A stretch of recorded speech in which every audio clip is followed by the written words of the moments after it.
पहली बात तो मैं पूछना चाहता हूँ, ये खड़गे जी और सोनिया जी ने किसको वोट दिया? राहुल गांधी ने बीजेपी को वोट दिया ना।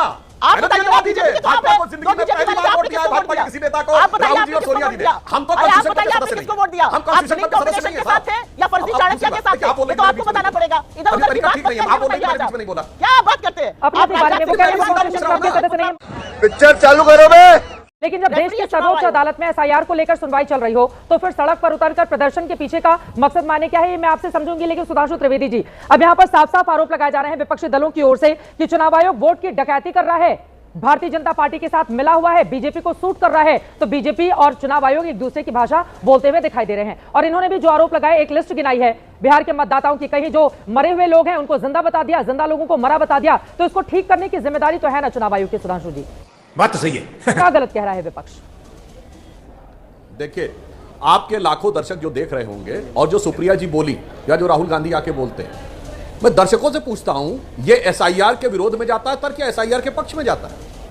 अगर आप कह रहे हैं अमुक अमुक जगह आपके हिसाब से गलती पाई गई है, तो ये तो एसआईआर के केस को और स्ट्रांग कर रहा है, किसका मतलब बहुत जरूरत है। और दूसरा, देखिए गलत बयानी फिर की गई कि साहब प्रक्रिया पूरी हो चुकी है। नहीं साहब, किसने कहा प्रक्रिया पूरी हो चुकी है? 1 अगस्त तक ये टेंटेटिव लिस्ट बनी है और 1 सितंबर तक जिस जिसको आपत्ति हो उसे आपत्ति दर्ज करने का अधिकार है। उन चीजों के कंपैरेटिव जो कंपैरिजन के बाद फाइनल होगा। और अभी तक किसी पॉलिटिकल पार्टी ने एक भी आपत्ति दर्ज नहीं की है। 1400 या कुछ हजार लोगों ने पर्सनल लेवल पे किया है। तो जो बड़ी बड़ी बातें कांग्रेस के लोग और राहुल गांधी जी आके बोलते हैं, वो लोग क्यों नहीं कर रहे हैं? चलो व्यक्तियों से ही करवाइए ना, पार्टियां विरोध नहीं दर्ज कर रही हैं ऑफिशियली। और देखिए कैसे टोपीबाज लोग हैं लोग, सीधे ऑफिशियल स्टेटमेंट पे तो अप्लाई नहीं करेंगे, बयान देंगे मीडिया में और जवाब चाहिए ऑफिशियल इलेक्शन कमीशन से। मैं लाखों दर्शकों से कहता हूं, भाई चुनाव आयोग से आप लिखित में पूछेंगे नहीं, क्योंकि लिखित में शपथ देना पड़ेगा।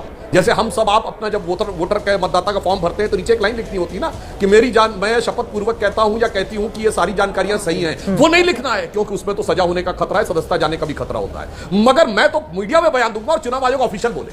देखिए किस प्रकार का। और मैं सुप्रिया जी की एक बात से सहमत हूं, हाँ ये सिर्फ चुनाव की हार जीत का मुद्दा नहीं है, ये देश में घुसपैठियों के दम पे सत्ता कब्जाने के एक षड्यंत्र का मुद्दा है। अच्छा, एक चुनाव का मुद्दा नहीं है, यह पूरी तरीके से राष्ट्रीय सुरक्षा का भी मुद्दा है।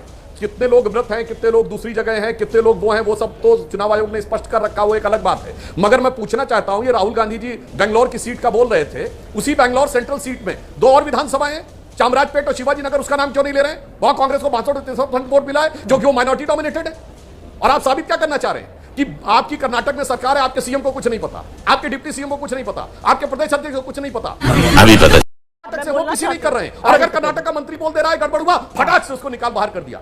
मैं समझना चाहता हूं, अपने नेतृत्व को नीचा दिखाने का जो काम कर्नाटक के नेतृत्व का राहुल गांधी जी कर रहे हैं, ऐसा कोई उदाहरण आपको देखने को नहीं मिलेगा। और इसीलिए मैं पूछना चाहता हूं, इन लोगों ने जो जो बातें कही है, मुझे लगता है एसआईआर के केस को इससे ज्यादा स्ट्रांग नहीं किया जा सकता जितना यह विचार दुष्प्रचार करके करने का प्रयास कर रहे हैं। और फिर छोटी सी एक बात कहता हूं, जब यह डाटा अवेलेबल हो गया है कि पूर्णिया, अररिया, किशनगंज में 25% पॉपुलेशन से अधिक आधार कार्ड है। दूसरा नंबर, अगर अकेले किशनगंज में 5 महीने में 5 लाख लोग रेजिडेंसी के लिए अप्लाई करते हैं, जिनके आधार कार्ड मालदा और 24 परगना के हैं, उसके बाद कोई कहे कि ये जांच नहीं होनी चाहिए, तो वो सीधे घुसपैठियों के दम पर लोकतंत्र पर डाका डालने का प्रयास कर रहा है। ये मेरा कहना है। सुप्रिया जी, वो कह रहे हैं लोकतंत्र पर डाका डालने का ये प्रयास है और एसआईआर की प्रक्रिया को आप लोगों के सबूत और ज्यादा पुख्ता करते हैं कि एसआईआर कितनी जरूरी प्रक्रिया है, न सिर्फ बिहार में बल्कि पूरे देश के लिए। अभी मजा आएगा ना भिड़ो। अगर बीजेपी के अंदर लेश मात्र भी, जरा सा भी, रत्ती भर भी लोकतंत्र के लिए सम्मान होता या इस देश के लिए जरा सी भी राष्ट्रभक्ति होती, तो इतने बड़े आरोपों के बाद वो बैटिंग चुनाव आयोग की ना कर रहे होते। वो सत्ता पक्ष होने के बावजूद विपक्ष के साथ अपनी आवाज मिलाते और कहते कि नहीं, गहन जांच होनी चाहिए। ये बड़ी अच्छी बात कही है। इतने इतने वोटर कहां से है? जिस बेंगलुरु सेंट्रल सीट का आप जिक्र कर रहे हैं ना सुधांशु जी, आप कहते कहते थोड़ा ज्यादा कह गए। 7 विधानसभाओं में से 6 हम जीतते, 1 आप जीतते, जहां पर 1,02,050 वोट फर्जी पाए जा रहे हैं। एक एक घर में आप 80-80 लोग कर रहे हैं, 1 स्क्वायर फीट पकड़ के लोग खड़े हुए हैं क्या? मारपीट की, छोड़िए उन बातों को। असलियत यह है कि जब चुनाव आता है आपको घुसपैठिए याद आते हैं। बाकी 4.5 पौने 5 साल आपको ना घुसपैठिए दिखते हैं ना कोई और दिखता है। आपकी आंतरिक कले और आपके नेतृत्व को कैसे नीचा दिखाना, उस पर मैं अभी 2 मिनट में आपसे जरूर कुछ पूछूंगी। देखिए ऐसा है चित्रा जी, सुधांशु जी सत्ता पक्ष से आते हैं, विपक्ष के नेता ने, और वो सिर्फ कांग्रेस के नेता नहीं है, वो तो लोकसभा में नेता विपक्ष है, उन्होंने पूरे विपक्ष की ओर से कुछ साक्ष्य और सबूत देकर सवाल खड़े किए हैं। असलियत यह है उसके बाद इस देश के तमाम लोगों ने जाकर इलेक्शन कमीशन की बखिया उधेड़नी शुरू करी। एक के बाद एक जगहों के नाम आने लगे, एक के बाद एक जगहों की चर्चा होने लगी। इस पर चुनाव आयोग मुंह क्यों बैठा हुआ है? चुनाव आयोग हमसे कह रहा है हम एफिडेविट साइन कर लें। अरे मैं आपसे डंके की चोट पर कहती हूं, आप एफिडेविट साइन करके सुप्रीम कोर्ट में कह दीजिए आपकी सारी वोटर लिस्ट दुरुस्त है। आप वो कर नहीं पाइएगा, इसलिए नहीं कर पाइएगा क्योंकि आपकी वोटर लिस्ट में धांधली है। दीदी वाह दीदी दीदी